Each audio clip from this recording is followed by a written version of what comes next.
All right, welcome back. There is no word. If a private meeting, part deux, with President Trump is in the cards if Vladimir Putin does visit the White House this fall.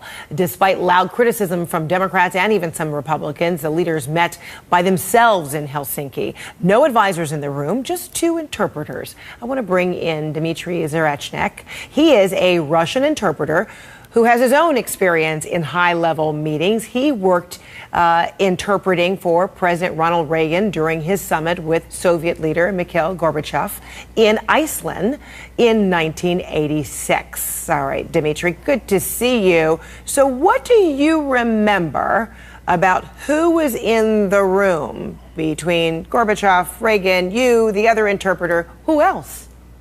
Okay, you mentioned Iceland. Of course, their first meeting was in Geneva in 1985.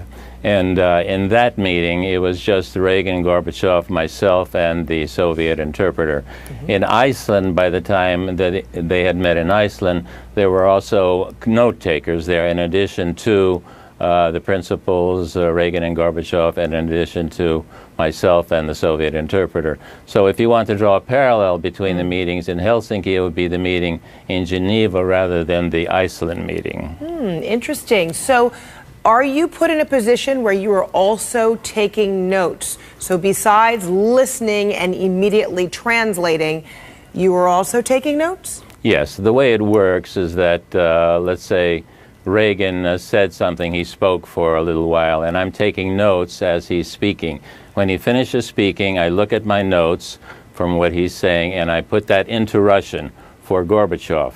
Then Gorbachev listens, he replies. At that moment, his interpreter is taking notes, and I'm also taking notes on what Gorbachev is saying, and that the Soviet interpreter will then put that into English for Reagan. So the process is kind of long.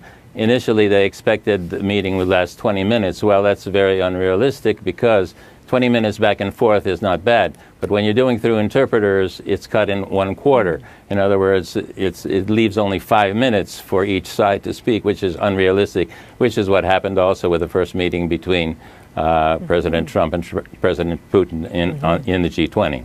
So when you hear about a 2-hour meeting between, or 2.5-hour meeting between Putin and Trump, it isn't 2.5 hours of actual talking because of the translation. You would or how would you say that is equivalent to a 30-minute conversation or an hour? Well, in other words, each side in a 2-hour meeting gets 1/4 of that time because it's interpreted and so on. So in a 2-hour meeting, each side, Trump and Putin, gets 1/2 hour. So that's the whole thing. You know, people think that in a 2-hour meeting it's going to be way too long, or even I think it was scheduled for half an hour. On a half an hour, each side will get 7.5 minutes, which is totally unrealistic. Because there was no one else, as far as we know, no recordings as well, in this meeting between Putin and Trump.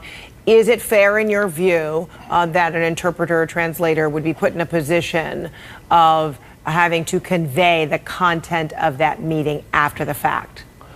I'm not sure what you mean by having to convey. In other words, the way that it worked in my case, and probably in this case as well, I can only assume, is that after the meeting is over, since I've taken notes on everything that has taken place, including the president's remarks and the remarks of the Soviet leader, in this case Putin, I would then dictate to a secretary the results of that meeting. In other words, there would be a memorandum about the whole meeting that I would have dictated to the secretary, to a secretary. In other words, do you like the idea that there have been some who have discussed whether the interpreter should testify on Capitol Hill, should be asked, however many days now, at least a week now after the summit, about what was discussed between the two men? Yeah, I think that's totally atrocious. I mean, when I first heard that, I just couldn't believe it. In my 30 years of experience as an interpreter, I retired about 20 years ago, and since then, I have never heard of any such thing. I mean, can you imagine a foreign leader, would any foreign leader want to meet with an American leader thinking, well, you know, whatever we say, they're going to call the interpreter to Congress and tell, she or he is going to tell them exactly what we said. This would be impossible.